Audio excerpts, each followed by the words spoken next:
রাত যত বাড়ছে ভিড়ও তত বাড়ছে, কারণ পঞ্চমীর সন্ধ্যায় জনজোয়ার উত্তর কলকাতা থেকে দক্ষিণ কলকাতা। বিভিন্ন পুজো মণ্ডপ থেকে রয়েছেন আমাদের চার প্রতিনিধি, ঐশী মুখোপাধ্যায়, অতসী মুখোপাধ্যায়, রুমা পাল এবং দীপক ঘোষ। আমি প্রথমে ঐশী তোমার কাছে আসছি। ঐশী রয়েছে চেতলা অগ্রণীতে। প্রত্যেকবার চেতলা অগ্রণী পুজো কর্তৃপক্ষ তারা সৃজনশীল ভাবনা থেকে সৃষ্টিশীলতা দিয়ে মানুষের দৃষ্টি আকর্ষণ করে থাকেন, যার ব্যতিক্রম এবারও হয়নি। সে কারণেই কাতারে কাতারে মানুষের ভিড়। একেবারেই সৌমেন, মহাপঞ্চমীতে কার্যত দেখা যাচ্ছে আবেগে ভেসেছে বাঙালি। আর এই মুহূর্তে দেখতে পাচ্ছ যে সাধারণ মানুষের উপচে পড়া ভিড় চেতলা অগ্রণীতে। প্রত্যেকেই তাদের মুঠোফোনে কার্যত বন্দি করে রাখছেন এই মুহূর্তে যে চেতলা অগ্রণীর থিম গঙ্গা দূষণ, এবং সেই গঙ্গা দূষণ পরিদর্শন করতে এসে দেখতে পাচ্ছ যে ঠিক ভিড় একেবারে যতদূর চোখ যাচ্ছে, লাইনের পর লাইন, সারি সারি শুধু কালো মাথার ভিড়। সাধারণ মানুষ, দর্শনার্থীরা আজকেই একদম কার্যত মহাপঞ্চমীতে ঢল নামিয়েছে মণ্ডপে মণ্ডপে। চেতলা অগ্রণী দক্ষিণ কলকাতার অন্যতম একটা পুজো মণ্ডপ।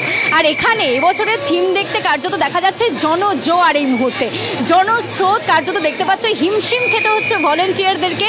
এবং তারই সঙ্গে তোমাকে জানিয়ে রাখি, এবছর তাদের থিম গঙ্গা দূষণ। মূলত গঙ্গা দূষণের বার্তা নিয়ে তারা সামনে এনেছেন বিভিন্ন বিষয়, এবং তারই সঙ্গে গঙ্গার গতিপথে যে সমস্ত তীর্থক্ষেত্রগুলি গড়ে উঠেছে সেগুলি কিন্তু তারা তুলে ধরেছেন। বারাণসী দেখতে পাচ্ছ, বারাণসীর যে গঙ্গারতি, সেই গঙ্গারতিও কিন্তু এখানে একেবারে চাক্ষুষ করছেন সাধারণ মানুষ। এবং তারই সঙ্গে পুজোর আমেজের সাথে সাথে গঙ্গারতি এবং তারই সঙ্গে যে পুজোর আমেজে ভেসে গিয়েছে সাধারণ মানুষ, তা তো দেখতেই পাচ্ছ।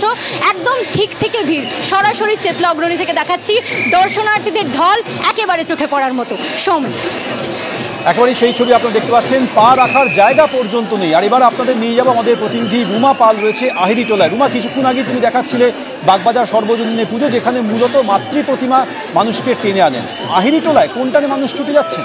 দেখো, আহিরিটোলার পুজো এবার 85তম বছরে পড়লো, আর এবারে থিম করেছে খেয়াল সত্যিও বৈতরণী। কেন এই ধরনের ভাবনা? শিল্পীর ভাবনা। দেখো, আহিরিটোলা যেখানে ঘাটে বিসর্জন হয় এবং সেখানে মানুষ সেই রাস্তা ধরে ধরে আসে, এরকম একটা শিল্পীর ভাবনা। সেই ভাবনা নিয়েই কিন্তু দেখো বাইরের মণ্ডপটা তোমাকে দেখাচ্ছি। বাইরের যে একদম পুরো মণ্ডপ তৈরি হয়েছে, এবং এখনও বলা যেতে পারে যে 11:30 বেজে গেছে, কিন্তু একেবারে বলছি যে জনস্রোত। কারণ বাগবাজার থেকে শুরু করে আমরা যখন যেভাবে আহিরিটোলার দিকে আসছিলাম, তখনও পুরো রাস্তায় একেবারে জনপ্লাবন বলা যেতে পারে, যে মানুষের একদম সমাগম এতটাই বেড়েছে, এবং যত রাত বাড়ছে ততটাই কিন্তু ভিড় বাড়ছে।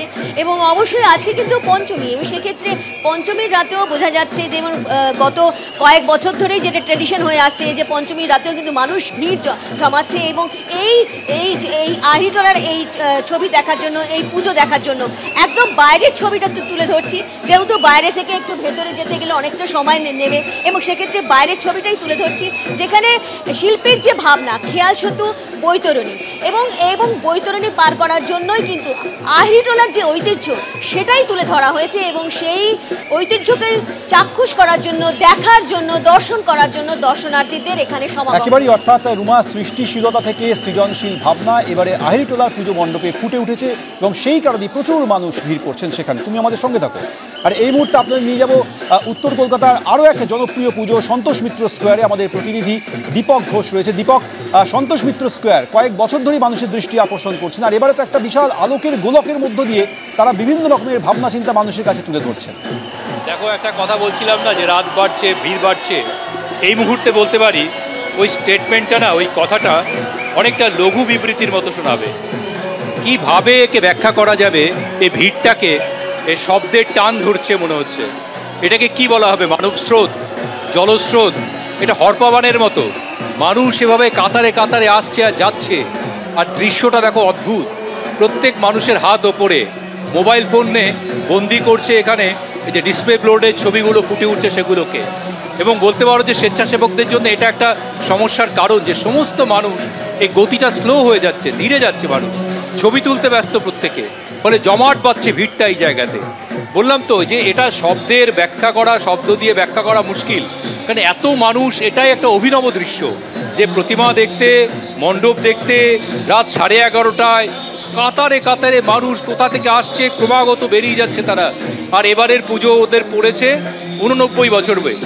গত বহু বছর ধরে আমরা দেখছি যে সন্তোষ মিত্র স্কোয়ারের পুজো মানে কলকাতার পুজোর একটা অন্যতম আকর্ষণ। এবার ব্যতিক্রম হয়নি। হ্যাঁ, গত বছর গোটা ভারতবর্ষ জুড়ে নাম হয়েছিল, প্রচুর মানুষ এসেছিলেন, তার কারণ অযোধ্যায় রাম মন্দির উদ্বোধনের আগেই তারা এখানে রাম মন্দিরের আদলে তারা তৈরি করেছিলেন।